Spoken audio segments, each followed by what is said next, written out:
नमस्कार। अगर भारत के सबसे शानदार मेडिकल संस्थानों में एक नर्सिंग ऑफिसर बनने का सपना है, तो एक नाम है जिसे जानना बेहद जरूरी है, एम्स नॉरसेट। तो आज हम इसी परीक्षा की हर एक परत को खोलकर देखेंगे और समझेंगे कि इस कोड को आखिर क्रैक कैसे किया जा सकता है। All India institute of medical sciences यानी एम्स। देखिए, ये सिर्फ एक हॉस्पिटल का नाम नहीं है, बल्कि ये हेल्थ केयर में एक्सीलेंस और भरोसे का एक प्रतीक है। यहाँ काम करना किसी भी मेडिकल प्रोफेशनल के लिए एक बहुत बड़े सपने जैसा होता है। तो नर्सिंग ऑफिसर बनकर देश की सेवा करने का जो जज्बा है, वो कई लोगों को इस फील्ड में खींच लाता है। ये सिर्फ एक नौकरी नहीं है, बल्कि एक बहुत ही सम्मानित और स्टेबल करियर का रास्ता है, जो मरीजों की जिंदगी पर सीधा असर डालने का मौका देता है। तो इस शानदार मंजिल तक पहुंचने के रास्ते में एक बड़ी चुनौती आती है, और वो है नॉरसेट की परीक्षा। चलिए, इस चुनौती को ठीक से समझते हैं और इसे पार करने का एक साफ सुथरा रास्ता बनाते हैं। चलिए, एकदम शुरुआत से शुरू करते हैं। आखिर ये नॉरसेट है क्या, और नर्सिंग की दुनिया में ये इतना बड़ा नाम क्यों है? तो नॉरसेट का पूरा नाम है nursing officer recruitment common eligibility test. सीधी भाषा में कहें तो ये एक कॉमन एग्जाम है, जिसके जरिए देश के सभी एम्स और कई दूसरे सेंट्रल गवर्नमेंट हॉस्पिटल्स में नर्सिंग ऑफिसर्स की भर्ती होती है। इसे एम्स तक पहुंचने की पहली सीढ़ी कहना बिल्कुल भी गलत नहीं होगा। ठीक है, तो अब ये तो समझ आ गया कि नॉरसेट क्या है। अब जरा इसकी ब्लूप्रिंट को देखते हैं। किसी भी जंग को जीतने के लिए उसके मैदान को समझना तो जरूरी है ना। इस परीक्षा का जो ढांचा है वो 2 लेवल का है। पहला है प्रीलिम्स, जो सिर्फ एक क्वालिफाइंग राउंड है। मतलब अगर कोई इसे पास कर लेता है तो ही वो दूसरे चरण यानी मेंस में बैठ सकता है। जो असली मेरिट लिस्ट और फाइनल रैंक है वो मेंस के स्कोर के आधार पर ही बनती है। जरा प्रीलिम्स के पैटर्न पर एक नजर डालिए। 80% सवाल सीधे सीधे नर्सिंग के ज्ञान से जुड़े हैं और सिर्फ 20% जनरल नॉलेज और एप्टीट्यूड से। ये साफ इशारा है कि एम्स नर्सिंग की एक्सपर्टीज को सबसे ज्यादा इंपॉर्टेंस देता है। ये स्लाइड दोनों स्टेजेस के बीच का फर्क बहुत अच्छे से दिखाती है। प्रीलिम्स 90 मिनट का है, जिसमें 100 सवाल हैं।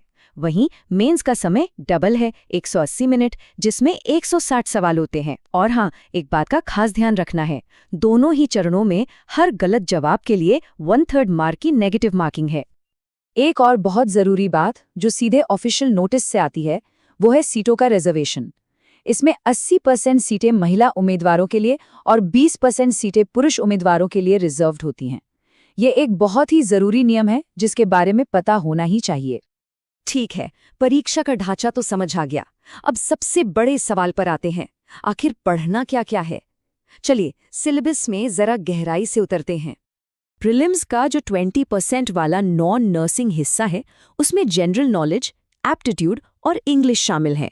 इसमें करंट अफेयर्स से लेकर मैथ्स के कुछ बेसिक टॉपिक्स और इंग्लिश ग्रामर तक सब कुछ आता है। और अब आते हैं खेल के सबसे बड़े मैदान पर, 80% वाला कोर नर्सिंग सिलेबस। ये काफी बड़ा है, तो चलिए इसे 2 हिस्सों में बांट कर देखते हैं। पहले भाग में मेडिकल सर्जिकल नर्सिंग, फार्माकोलॉजी और मिडवाइफरी जैसे फाउंडेशनल सब्जेक्ट्स आते हैं। सिलेबस के दूसरे भाग में कम्युनिटी हेल्थ, पीडियाट्रिक्स और नर्सिंग मैनेजमेंट जैसे विषय आते हैं। यह दिखाता है कि एक नर्सिंग ऑफिसर को कितनी अलग अलग चीजों की गहरी जानकारी होनी चाहिए। तो सिलेबस का नक्शा तो अब हमारे पास है, लेकिन इस लंबे रास्ते पे चलना कैसे है? देखिए, सिर्फ जानना काफी नहीं होता, जीतने के लिए एक मजबूत स्ट्रैटेजी भी चाहिए। जैसा कि एक गाइडलाइन कहती है, ये परीक्षा सिर्फ ज्ञान की नहीं, बल्कि अनुशासन और लगातार मेहनत की भी है। एम्स में जगह पाने का एक ही रास्ता है, डिसिप्लिन्ड तैयारी। ये एक आइडियल तैयारी की टाइमलाइन है। एक्सपर्ट्स का सुझाव है कि परीक्षा से कम 4 से 6 महीने पहले तैयारी शुरू कर देनी चाहिए। आखिरी महीने में फोकस मॉक टेस्ट और कमजोरियों को दूर करने पर होना चाहिए, और आखिरी दिनों में सिर्फ हल्के फुल्के रिवीजन पर। अच्छा, जानकारी को लंबे समय तक याद रखने के लिए ये 3 स्टेप रिवीजन टेक्निक बहुत कारगर मानी जाती है। किसी भी टॉपिक को पढ़ने के 24 घंटे के अंदर, फिर 1 हफ्ते के अंदर और फिर 1 महीने के अंदर दोहराने से वो दिमाग में अच्छी तरह बैठ जाता है। हर कैंडिडेट एक चौराहे पर खड़ा होता है।